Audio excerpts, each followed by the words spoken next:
أن تؤلف كتابا، أن يقتنيه غريب في مدينة غريبة، أن يختلج قلبه بسطر ينشئ حياته، هو مجد الكتابة. كلمة خالدة للأديب يوسف إدريس.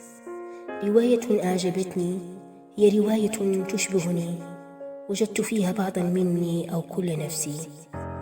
رواية أعجبتني هي نافذة تفتحها رابطة كاتبات المغرب فرع آسفي بشراكة مع المدير الإقليمي للثقافة بآسفي واليوسفية من أجل التشجيع على القراءة والإمتاع الفكري. ترقبوا حلقات رواية أعجبتني كل ثلاثاء على 10 مساء.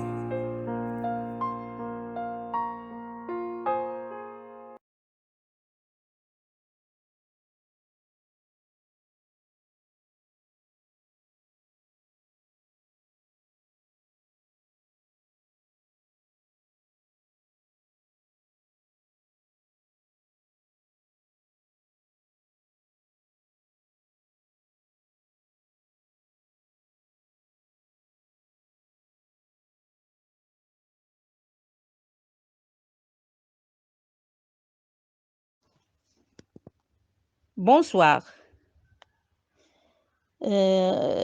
Ravie de pouvoir partager avec vous un roman que j'avais lu et relu et que je n'arrête pas de redécouvrir chaque fois que l'occasion se présente et que je l'ai entre les mains. Que vous soyez des fans des grands classiques français ou des lecteurs à qui on a imposé programme scolaire oblige, à un stade de vos études, à découvrir des chapitres ou bien des fragments de livres qu'on va vous présenter aujourd'hui, eh bien, une chose est certaine, c'est que vous ne pourrez pas l'oublier. Grâce à sa force, sa thématique, qui frôle un sujet considéré comme tabou,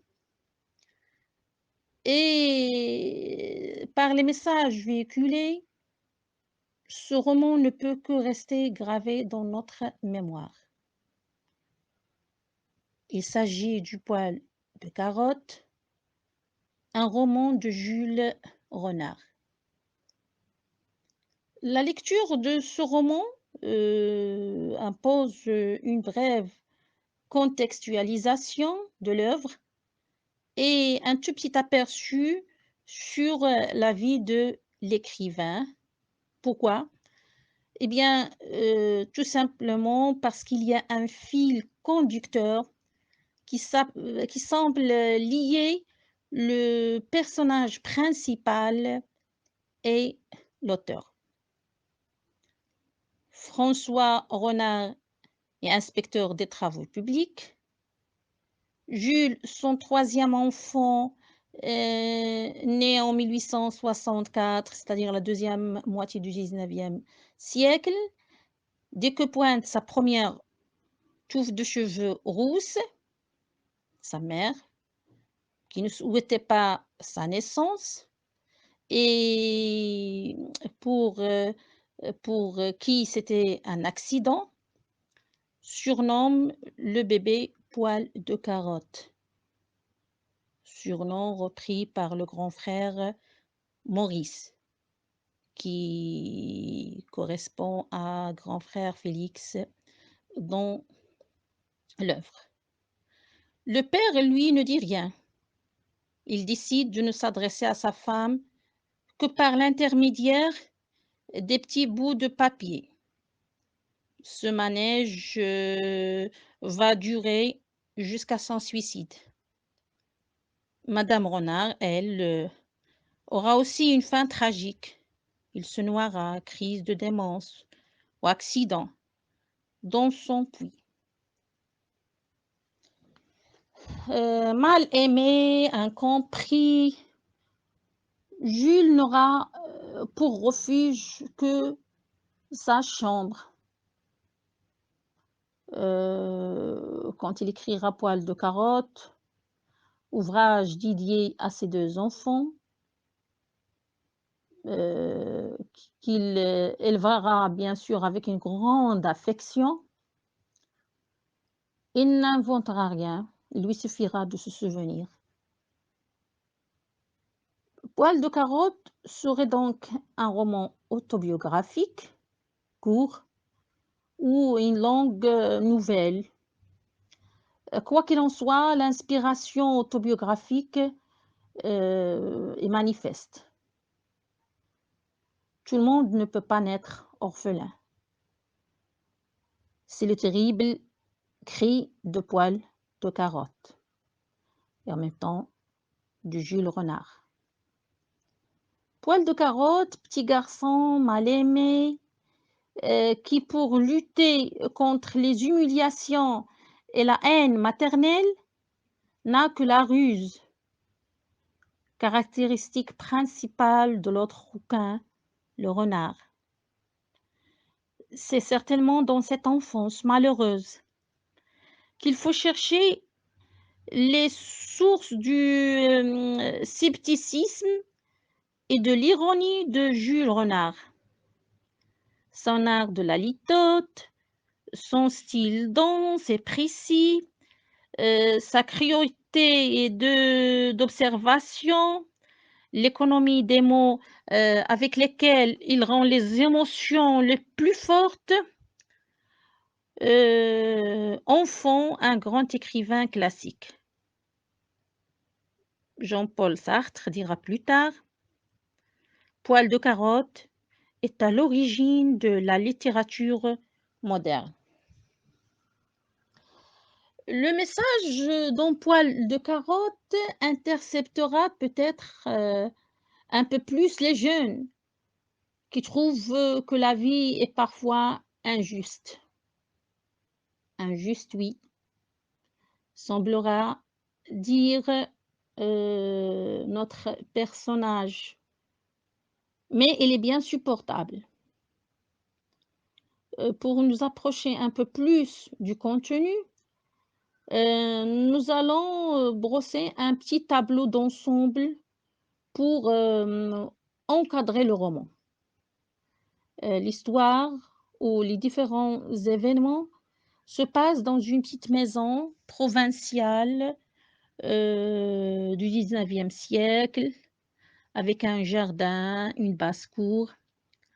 Le lecteur aura l'opportunité de découvrir la vie quotidienne d'une famille de la petite bourgeoisie, c'est-à-dire la famille Lepic. Madame Lepic trône majestueusement dans sa maison, domine par la sévérité et la froideur, une mère sadique, cruelle, surtout envers son dernier-né. Il serait difficile d'imaginer un pire modèle de mère que Madame Lepic. Il nous renvoie directement à la maman dont vit perd au point. Elle est aussi une maîtresse de maison, avare et mesquine, qui compte tout ce qui est mangé. Quant à Monsieur Lepic, il est presque réduit à personne ou à rien. Il tente de se faire une place d'homme et ose à peine, dans des rares occasions, de défier sa femme. Mais à aucun moment, il ne prit la défense de Poil de carotte. Témoin complice devant lequel le Poil de carotte ne s'arrête même pas au début. Monsieur Lepic paraît moins intelligent que son fils, passif, compatissant parfois, mais absent. Toutefois, Poil de Carotte arrive à s'extérioriser en sa présence et lui avouer que cette mère, il ne l'aime pas. Mais parce que, je cite: «C'est ma mère, je ne dis pas ça». Poil de Carotte, c'est l'enfant martyr en quelque sorte. Il est sans cesse raillé, humilié, victime d'une mère méchante, d'un père distrait et veule, de son frère Félix, arrogant, superficiel. Ce garçon, selon la mère, bien sûr, a tous les défauts. Il est sournois, cruel avec les animaux, sale, et c'est aussi le bouc émissaire de toute la famille. Il n'a pas son mot à dire. Et sa mère lui dicte ce qu'il doit aimer ou détester. Ainsi, on pourrait reconnaître 3 aspects qui caractérisent l'enfant. Tout d'abord, son identité est réduite à un surnom. Et c'est un surnom en plus péjoratif. Ensuite, on ne lui reconnaît pas de désir. Le chapitre qui est réservé au lapin est particulièrement violent, puisque il doit à la fin partager les écorces du melon avec les lapins, alors qu'il aurait bien pu manger sa part à table comme son frère et sa sœur. Mais la mère en a décidé autrement. Elle a décidé que Poil de Carotte n'aime pas le melon, et ainsi soit-il. Et enfin, la mère nie l'enfant. Il le nie en tant que personne ayant des droits élémentaires. La maman aussi brosse un portrait qui n'a rien de réel avec l'enfant. L'enfant cherche longtemps l'affection de sa mère, allant même jusqu'à blesser ses joues pour que Rosie, Madame Lepic, ait envie de l'embrasser. Cependant, au fil du roman, on voit le personnage évoluer. D'abord, la pension scolaire le sauve des griffes maternelles. Puis, on voit se développer sa relation avec son père. Petit à petit, l'enfant dévoile une réelle force de caractère qui le rapproche de sa mère. Le roman est composé de 48 chapitres qui portent comme titre des noms d'animaux. Le narrateur reste extérieur, mais il prête à la voix de l'enfant celle distanciée et analytique de l'adulte. L'utilisation des dialogues comme scénettes théâtralisées, le niveau de langue courant donne au récit une grande vivacité et accentue son réalisme.